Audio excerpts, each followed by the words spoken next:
My name is Elizabeth Wathuti. I am a youth climate activist from Kenya. I have done a lot of soul searching about what to say here today.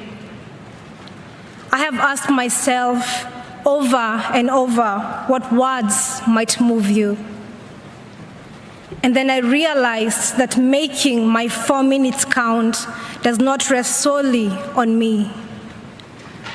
My truth will only land if you have the grace to fully listen. My story will only move you if you can open up your heart. I can urge you to act at the pace and scale necessary, but in the end, your will to act must come from deep within. I need to tell you what is happening in my home country. Right now, as we sit comfortably here in this conference center in Glasgow, over 2 million of my fellow Kenyans are facing climate-related starvation.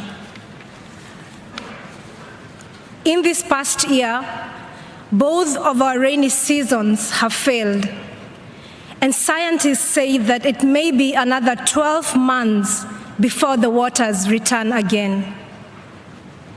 Meanwhile, our rivers are running dry, our harvests are failing, our storehouses stand empty, our animals and people are dying.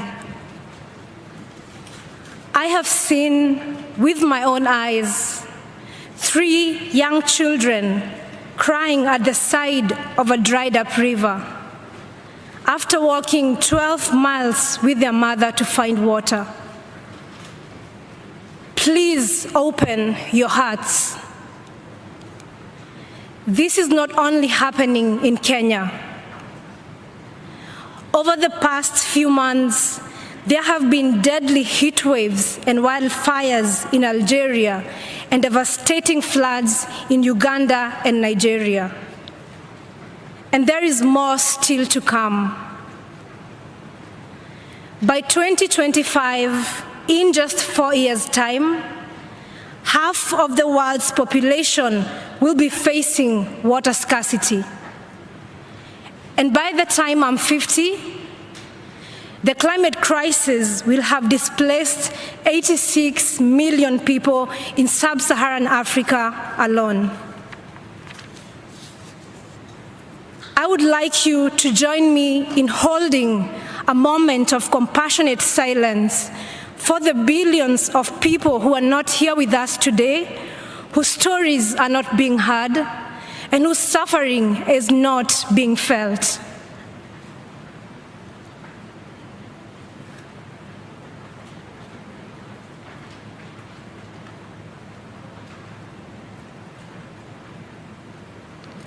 Please open your hearts. If you allow yourself to feel it, the heartbreak and the injustice is hard to bear. Sub-Saharan Africans are responsible for just 0.5% of historical emissions. The children are responsible for none, but they are bearing the brunt.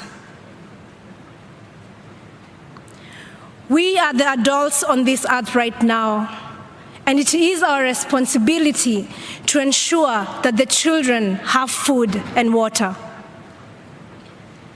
I have been doing what I can. Inspired by the great Professor Wangari Maathai, I founded the Green Generation Initiative, a tree-growing initiative that enhances food security for young Kenyans.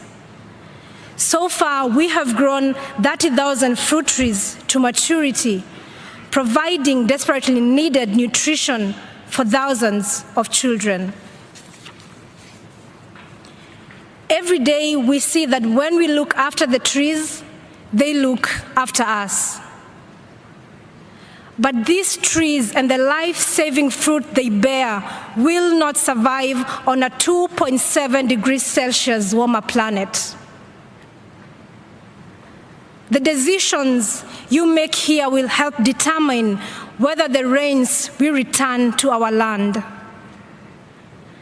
The decisions you make here will help determine whether the fruit trees we plant will live or perish.